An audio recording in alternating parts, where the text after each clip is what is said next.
समस्त 88,000 ऋषियों में जो सबसे श्रेष्ठ सौनक जी थे, सौनक जी ने सूत जी से प्रणाम करते हुए कहा कि हे सूत जी, कराल कलयुग निकट आ गया है, धर्म की किस प्रकार से रक्षा होगी, इस चिंता से हम सब दुखी हैं। इस कलयुग में इस प्रकार के मनुष्य होंगे, उन्हें आप सुनिए। ऐसा कहते हुए सौनक जी कहते हैं कि भगवंत कथा न रुचेगी जिन्हें, नहीं शास्त्र की बात पे ध्यान धरेंगे, पढ़ के अंग्रेजी कहाएंगे साहब, होटल में मद पान करेंगे, तरीखंडन तीर्थ मंदिर का नहीं पुण्य तथा अनुदान करेंगे, कभी चंचल तीय पराई चाहे, घर की घरनी का नाम मान करेंगे, अबला तन देख जवान सभी निज मात पिता को नहीं चाहेंगे, सब झूठा पूजा विधान और मंत्र परस्पर बात यही कहेंगे, बिगड़ेंगे फिरेंगे बिन पंथ के बिन घाट के चंचले जू बहेंगे। इसलिए हे सूत जी, जब समस्त प्राणियों की बुद्धि इस तरह की हो जाएगी तो उनका कल्याण कैसे होगा। इसलिए उनके कल्याण के लिए आप कोई छोटा सा व्रत अथवा सरल उपाय बताइए। तब सूत जी ने कहा कि हे सौनक इत्यादि ऋषियों, जिस प्रकार से आप लोगों ने मुझसे पूछा है, इसी प्रकार से एक बार भगवान विष्णु से नारद जी ने पूछा था, और जिस प्रकार भगवान विष्णु ने नारद जी से कहा था, उसी प्रकार से मैं आप लोगों से कह रहा हूँ। एकदा नारदो योगी परानुग्रह कांक्षय पर्यटन विविधान लोकान मृत्यु लोकोमुपागतः। एक बार नारद जी समस्त लोकों में घूमते हुए इस मृत्युलोक में आए।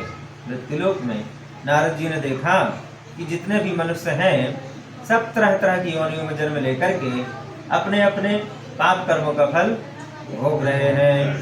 को तेली का बैल बना दिन रात, दिए जपने चक घूमत है, को हस्ती बना पग संकलिल है, परिबंधन में नित्य झूमत है, को स्वान हिलावत पूछ रहे, दुख कार्यों पे पग चूमत है, कभी चंचल देह अनेक धने, जीवित तय घूमत है।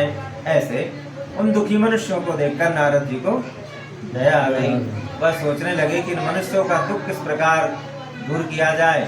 यही मन में विचार करते हुए भगवान का कीर्तन करते हुए वैकुंठ लोक चले गए और भगवान सत्यनारायण से प्रार्थना करते हुए कहने लगे कि हे प्रभु, आदि मध्यांत हीनायो निर्गुणायो गुणात्मने, सर्वेषाम आदि भूतायो भक्ता नामाति नासने। हे प्रभु, आप अत्यंत शक्ति से संपन्न हैं, आदि मध्य अंत से रहे थे। वह तीनों गुण सत्य रज तम की आत्मा है तथा संपूर्ण प्राणियों के दुखों को हरने वाले हैं। आपको मेरा प्रणाम है। इस प्रकार की स्तुति करने पर भगवान ने नारद जी से कहा कि हे नारद, आपका आगमन वैकुंठ लोक में किस लिए हुआ है, आप क्या चाहते हैं। हे महाभाग, आप मुझसे कहिए, मैं उसका यथोचित उत्तर दूंगा।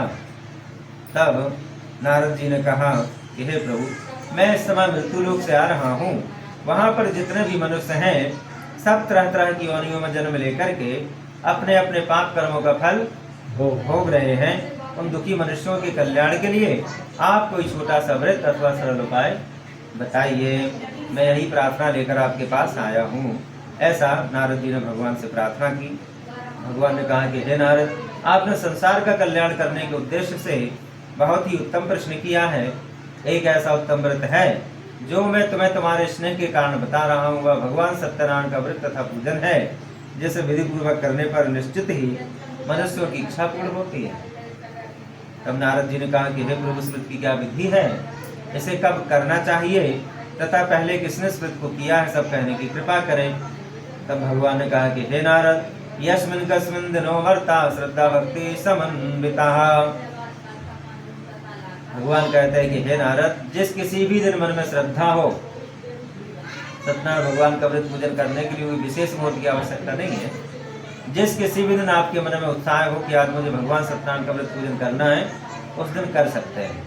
यस्मिन् कस्मिन् दिनो वर्ता श्रद्धा भक्ति समन्विता। और पूजन में रंभा फलम घृतम क्षीरम गोधूम च चूर्णकम। पूजन में केले के फल, शक्कर की दूध, गेहूं का आटा जिसमें चीनी मिश्रित हो। चीनी के अभाव में गुड़ का उपयोग किया जा सकता है।